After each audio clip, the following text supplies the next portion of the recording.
Napurnada ang pagnanakaw ng dalawang lalaki sa nakaparadang motorsiklo sa Quezon City. Naaktuhan sila mismo ng may-ari ng motor na isa palang pulis. Nasa frontline ng balitang yan, si Carrie Cator. Sa kulungan ang bagsak ng dalawang lalaking yan dahil ang tinarget nilang gawan ng kalokohan, mga pulis na nagpapatrol sa Quezon City.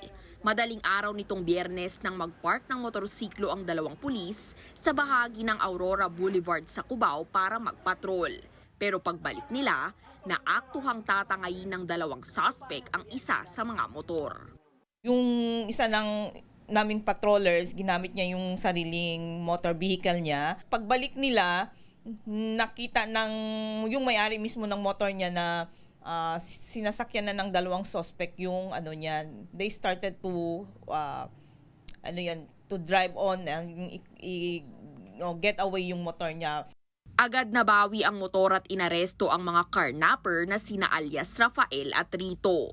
Nakumpiska rin sa kanila ang isang granada at live ammunition, pati na ang screwdriver na ginamit para mapaandar ang motor.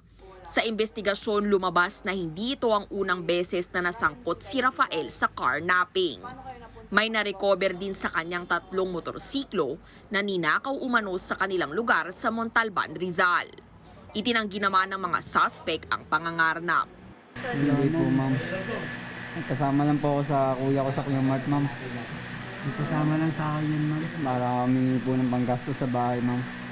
Nahaharap sila sa reklamong paglabag sa New Anti-Carnapping Act at Comprehensive Firearms and Ammunition Act, gayon din sa unlawful possession of explosive or incendiary device.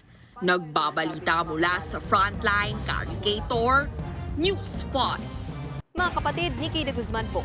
Para sa mga impormasyong dapat ninyong malaman, mag-follow at mag-subscribe na sa social media pages ng News 5.